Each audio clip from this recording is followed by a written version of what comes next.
नमस्कार, आप देख रहे हैं तेज इंडिया लाइव न्यूज और मैं हूं आपके साथ रजत। आइए दिखाते हैं दिन भर की कुछ खास छोटी और बड़ी खबरें। आपको बता दें, जनपद बिजनौर के नगीना तहसील क्षेत्र के गांव टांडा माईदास में महिला सशक्तिकरण को लेकर महिला पुलिस में नगीना सीओ मीटिंग में पहुंचे और महिलाओं को जागरूक किया और महिला को जागरूक करने के संबंध में महिला हेल्पलाइन नंबर की जानकारी दी और 1090 112 और 1098 आदि नंबरों को बताया और कहा इन नंबरों पर कॉल करने से महिलाओं की मदद के लिए पुलिस आपकी सहायता करने के लिए तैयार रहती है। किसी भी तरह का अपराध में महिलाओं के साथ कोई भी छेड़छाड़ करता है तो आप इन सहायता से मदद ले सकते हैं और सरकार की भी कई योजनाओं के बारे में महिलाओं को जागरूक किया गया। इस मीटिंग में उपस्थित सीओ संग्राम सिंह व नगीना देहात रायपुर थाना अध्यक्ष सर्वेंद्र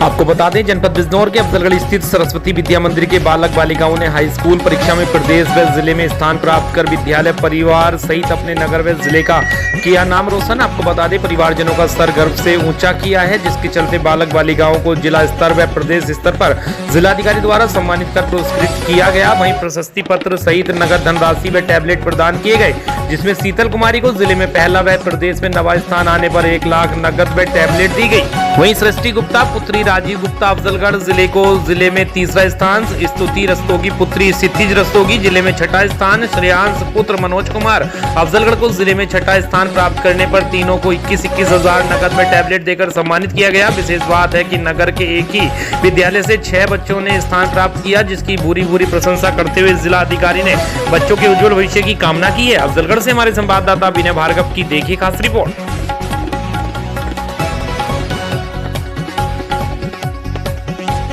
उत्तर प्रदेश के जनपद सहारनपुर में केंद्र सरकार की 9 वर्ष की उपलब्धि को बताते हुए आज सहारनपुर नगर के भाजपा विधायक राजीव गुंबर ने उत्तर प्रदेश की 6 वर्ष की उपलब्धियों को भी बताया। नगर विधायक राजीव गुंबर ने कहा कि प्रदेश सरकार अपनी जीरो टॉलरेंस नीति पर कायम है, भ्रष्टाचारियों को किसी भी कीमत पर बख्शा नहीं जाएगा। वहीं कोर्ट में क्राइम करने वालों के विरुद्ध भी कार्रवाई की जा रही है, जिसमें जो भी दोषी होंगे उनको जेल भेजा जाएगा। नगर विधायक राजीव गुंबर ने कहा कि सहारनपुर में पिछले 1 साल में भाजपा के सबका साथ सबका विकास सबका विश्वास पर खरा उतरते हुए एक नहीं अनेकों व्यक्ति सस्पेंड हो चुके हैं और मैं आपको बताना चाहता हूं कि इसमें यदि इस प्रकार की घटना जो हुई है मेरे संज्ञान में नहीं है, यदि ऐसी भी घटना हुई तो दोषियों को जो भ्रष्टाचार में लिप्त व्यक्ति है उन्हें बख्शा नहीं जाएगा। भाजपा जो है सबका साथ सबका विकास की बात करती है। कल मायावती ने प्रेस कॉन्फ्रेंस करके गंभीर आरोप लगाए भाजपा पर, तुष्टीकरण की राजनीति के आरोप लगाए, कहा है मज़ारों को एक नजर से देखना चाहिए और मंदिरों को भी एक नजर से देखना चाहिए। बिल्कुल, हम बिल्कुल तुष्टीकरण की नीति में विश्वास नहीं करते और शायद अन्य सरकारों ने, मायावती जी की सरकार हो या अखिलेश जी की सरकार हो, इन्होंने तुष्टीकरण की नीति पर काम किया, इसीलिए वो आज सत्ता से बाहर हैं। भारतीय जनता पार्टी का जो फ्री राशन है, भारतीय जनता पार्टी की आवास योजना है, भारतीय जनता पार्टी की अंत्योदय की योजना है, भारतीय जनता पार्टी की उज्ज्वला योजना है, किसी में भी जातिवाद या वर्गवाद या धर्मवाद नहीं है, इसलिए हम सबके ऊपर समान कार्रवाई करते हैं। लेकिन अवैध रूप से यदि कहीं कोई चीज बनी हुई है तो उसको हटाने का काम भी सरकार का है, वो करती है। का काम कर रही है सर, पार्टियां कितना मानते हैं भारतीय जनता पार्टी को, कितना समर्थन मिलने वाला है 2024 में अल्पसंख्यकों? भारतीय जनता पार्टी को अल्पसंख्यक समाज में अब समझ रहा है कि उनका उत्थान, उनका विकास यदि कोई कर सकता है तो भारतीय जनता पार्टी कर सकती है, इसलिए अल्पसंख्यक समाज भी हमारे साथ जुड़ रहा है। 2024 में अब आप लोग जा रहे हैं, 2024 में आपका मुख्य एजेंडा क्या है? तो क्या 2024 में हमें अपनी विकास की नीतियों को आगे बढ़ाना, देश के विकास को आगे ले जाना और देश को विश्व गुरु बनाना, ये हमारी नीति है। बहुत बहुत आपको बता दें, वहीं जनपद गौतम बुद्ध नगर के ग्रेटर नोएडा इकोटेक 1 थाना क्षेत्र में स्थित कैमरे का लेंस बनाने वाली फैक्ट्री में बॉलर फटने से हुआ बड़ा हादसा। बॉलर की चपेट में आने से 2 मजदूर गंभीर रूप से हुए घायल, जिन्हें फौरन ही नजदीक अस्पताल में उपचार के लिए भर्ती कराया गया, जहां उनका उपचार चल रहा है। वहीं कंपनी में बॉलर फटने के बाद कर्मचारियों ने कंपनी में जमकर हंगामा किया। मौके पर पहुंची पुलिस ने कर्मचारी को शांत कराया और मामले की जांच में जुटी। आपको बता दें, ग्रेटर नोएडा इकोटेक 1 थाना क्षेत्र में स्थित कैमरे का लेंस बनाने वाली फैक्ट्री में उस समय भीषण हादसा हो गया, जब अचानक से कंपनी का बॉलर फट गया। बॉलर की चपेट में आने से 2 कर्मचारी गंभीर रूप से घायल हो गए। लोगों के इसकी सूचना पुलिस को दी। सूचना मिलने पर मौके पर पहुंची पुलिस ने घायलों को नजदीक के अस्पताल में उपचार के लिए भर्ती कराया, जहां उनका उपचार चल रहा है। बॉलर फटने के बाद कंपनी में काम करने वाले कर्मचारियों ने कंपनी में जमकर हंगामा किया। कर्मचारियों का कहना है कि घायल कर्मचारियों को मुआवजे के साथ ही उनका उपचार कराया जाए। साथ ही कर्मचारियों का कहना है कि कंपनी प्रबंधक तो कर दिया है, लेकिन जमीनी स्तर पर उनके वादे पूरे नहीं होते, जिसके चलते कर्मचारी हंगामा।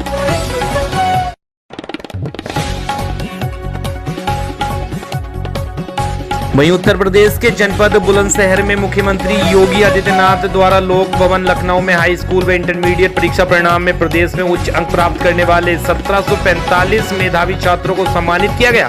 आपको बता दें, जनपद बुलंदशहर के मुख्यमंत्री द्वारा इंटरमीडिएट की अदिति सिंह विद्या ज्ञान स्कूल दुलेड़ा सिकंदराबाद व इंटरमीडिएट की नाबिया सिंह आकृति सिंह दिल्ली पब्लिक स्कूल यमुनापुरम बुलंदशहर की 3 छात्राओं को 1-1 लाख रुपए पुरस्कार राशि व 1 टैबलेट, 1 मेडल तथा प्रशस्ति पत्र देकर सम्मानित किया गया। लोक भवन से लाइव प्रसारण किया गया। इस लाइव प्रसारण को जनपद के मेधावी छात्रों व उनके परिवारजनों द्वारा कलेक्ट्रेट सभागार बुलंदशहर में देखा गया। इसी लाइव प्रसारण के माध्यम से मुख्यमंत्री के उद्बोधन को सुना गया।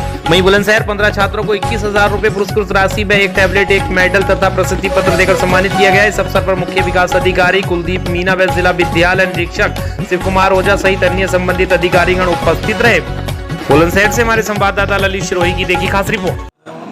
जो 1 लाख सरकार की जो टैबलेट है, उसके दूसरे बच्चों के 21,000 टैबलेट, और सरकार हमेशा बच्चों के बारे में, शिक्षा के बारे में लगातार काम कर रही है। माननीय मुख्यमंत्री जी का सपना है कि कोई भी गरीब बच्चा अनपढ़ ना रहे, सब पढ़ लिख करके अपना IAS IPS डॉक्टर्स बने, जैसे कि सब बच्चे भी यहाँ बैठे हैं। इन्हें भी हम बधाई शुभकामनाएं देंगे। माननीय मुख्यमंत्री जी का धन्यवाद और आभार करते हुए कि जिस तरह से उनकी सोच है अपने जनता के प्रति, ये बनी रहे।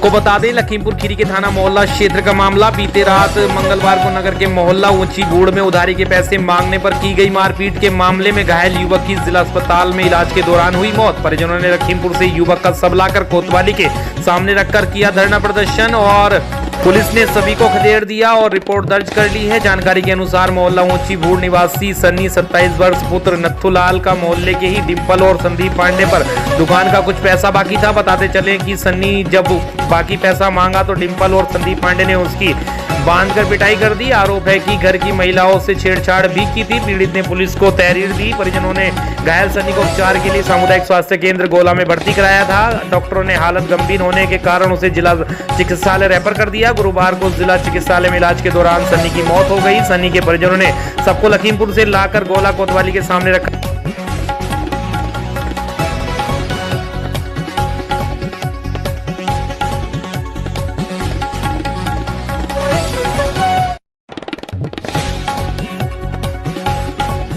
ये पानी की पाउच लेने गया था, इनके वहाँ पाउच मांगा। इसने ये बस इतनी गलती हुई कि ये फ्रिज खोल के पाउच निकाल लिया, ये चल दिया।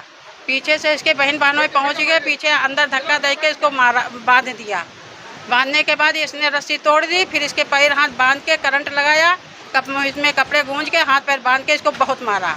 जब ये मरने वाला हुआगा तब इसको खोल के और इसको मतलब ऑटो पर लादे लिए जाने ने। फिर पुलिस आई, पुलिस लाद के ले गई, इसको अस्पताल में डाल दिया, इसको भर्ती कर दिया, लावारिस में कर दिया इसको।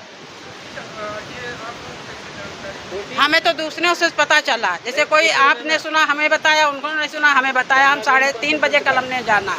अभी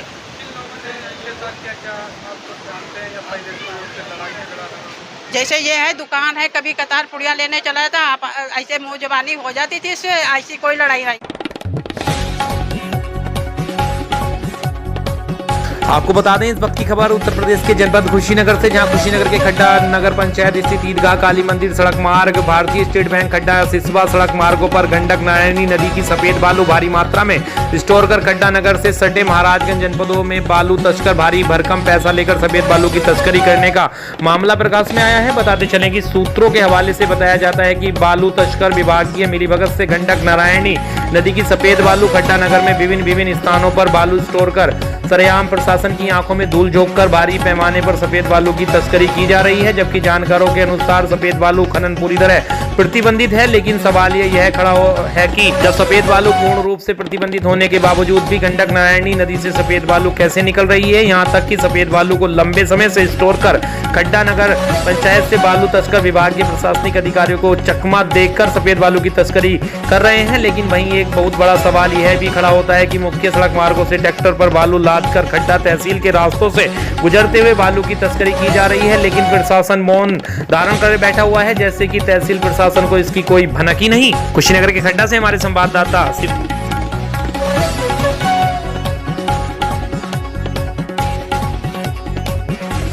आपको बता दें, इस वक्त की खबर उत्तर प्रदेश के जनपद झांसी से, जहां झांसी के कस्बा करोटा की बजरंग धर्मशाला में आज ग्रामीण पत्रकार एसोसिएशन की बैठक आयोजित की गई। कार्यक्रम का दोबारा मां सरस्वती के चित्र पर माल्य अर्पण कर वह दीप प्रज्वलित करके किया गया। इसके बाद पत्रकारों द्वारा संगठन की मजबूती व विस्तार पर अपने अपने विचार रखे गए, साथ ही संगठन के आगामी कार्यक्रम के बारे में रूपरेखा बनाई गई। इस मौके पर राजेंद्र बुंदेला ने कहा कि सभी पत्रकार साथी मिलजुल कर आपसी सहयोग बनाकर निष्पक्ष रूप से पत्रकारिता करें और संगठन को मजबूत बनाएं। उन्होंने कहा कि पत्रकारों का उत्पीड़न बर्दाश्त नहीं किया जाएगा। यदि किसी भी पत्रकार साथी का उत्पीड़न किया जाता है तो संगठन हमेशा मजबूती के साथ उसके साथ खड़ा है। कार्यक्रम का संचालन कर रहे राजकुमार मिश्रा ने कहा कि बहुत जल्द गरोठा में ग्रामीण पत्रकार एसोसिएशन का एक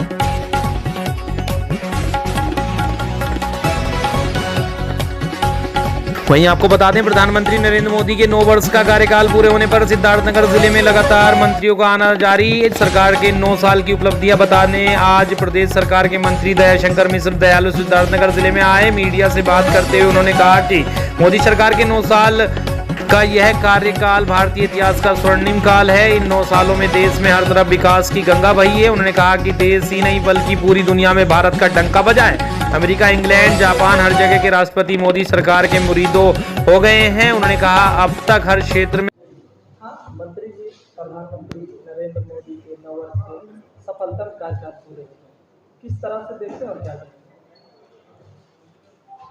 ये कहीं न कहीं से इनको बेमिसाल कहा जा रहा है, सचमुच बेमिसाल है। कश्मीर से लेकर कन्याकुमारी तक आपने देखा कि वो जितने रुके हुए काम थे, इस सरकार ने जैसे ऐसे संकल्प लिए थे कि जो काम अब तक इस देश की आज़ादी के बाद 70 सालों में किसी ने नहीं किया था, उन सारे कामों को बारी बारी से, चाहे वो देश की सीमाओं से लेकर देश के आंतरिक विषयों पर, सब काम, कश्मीर का धारा 370 हटाना, मुस्लिम महिलाओं के लिए 3 तलाक के मुद्दे पर काम करना, इस देश में किसान के लिए किसान सम्मान निधि पहली बार इतिहास में दी गई, अस्पताल, पुल, सड़क, फ्लाईओवर, एयरपोर्ट्स, केंद्र से लेकर केंद्र के 9 साल हुए तो उत्तर प्रदेश के ये 6 साल, कहीं न कहीं से इन दोनों डबल इंजन की जो सरकार कही जा रही है, उनका परिणाम उत्तर प्रदेश में भी आपको दिखाई दे रहा है। को बता दें, छत्तीसगढ़ के बिलासपुर जिले की पंचायत पेंड्रीडीह चौक में व्यावसायिक परिसर में गैरेज वालों की मनमानी, सड़क में वाहनों को खड़े करके दुर्घटना को दे रहे बढ़ाबाजी। हमको बता दें, मामला ग्राम पंचायत पेंड्रीडीह का है, जहां बोड़सरा मोड़ पर बने व्यावसायिक परिसर में गैरेज वाले अपनी मनमानी करते हैं। वाहनों को बनाने के लिए मनमाने तरीके से रोड के ऊपर तक गाड़ियों को खड़े करते हैं। दूसरे दुकान वाले जब उनसे कहते हैं कि हमारी दुकान न दिखने के कारण हमारे व्यवसाय में प्रभाव पड़ रहा है, तो उन्हें इस बात से कोई प्रभाव नहीं पड़ता, बोल के अपनी मनमानी करते हैं। वहां चारों तरफ मोड़ होने के कारण वाहन तेज गति से आते जाते रहते हैं, जिससे आए दिन छोटी बड़ी दुर्घटनाएं होती रहती हैं। वाहन वाले भी वाहनों को बनवा रहे हैं, ऐसा बहाना करके मनमाने तरीके से पूरे दिन गाड़ियां खड़े करके दूसरे व्यवसायियों को प्रभावित करते हैं, जिसके ऊपर किसी भी प्रकार की कोई कार्रवाई नहीं की जा रही है। क्या प्रशासन उस दिन का इंतजार कर रही है कि जब वहां कोई बड़ी दुर्घटना से किसी का जीवन समाप्त हो गया, या उन गैरेज वालों के ऊपर कोई कार्रवाई करके दुर्घटनाओं की संभावना को कम करती है? छत्तीसगढ़ के बिलासपुर से हमारी संवाददाता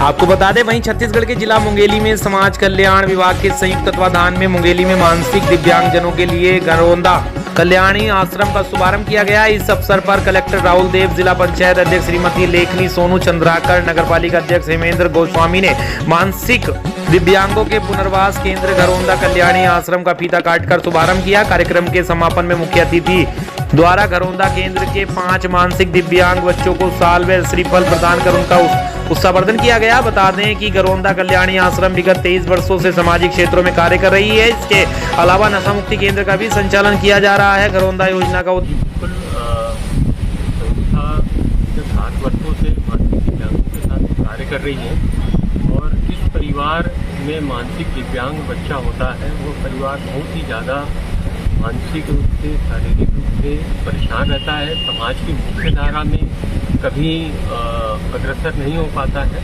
तो एक छोटा सा प्रयास है जिला प्रशासन के सहयोग से, और हमें जो जिम्मेदारी मिली है और हम वक्त भी इस जिम्मेदारी को निभाएंगे और इसमें सबका साथ चाहिए, चाहे वो जनप्रतिनिधि हो, समाज हो, प्रेस हो, मीडिया हो, सबका साथ चाहिए, क्योंकि हम सभी के सहयोग से ही इन मानसिक दिव्यांग बच्चों का चाहे नैतिक विकास हो चाहे बौद्धिक विकास हो यह संभव है। बिल्कुल कार्य हम जब करेंगे उस कार्यों में कुछ कमी भी हो सकती है, उस कार्यों की कमी नहीं, उस कार्यों की अच्छाई को आप लोग बिल्कुल बताएं ताकि ज़्यादा से ज़्यादा लोग इस आश्रम में आकर लाभ उठा सकें।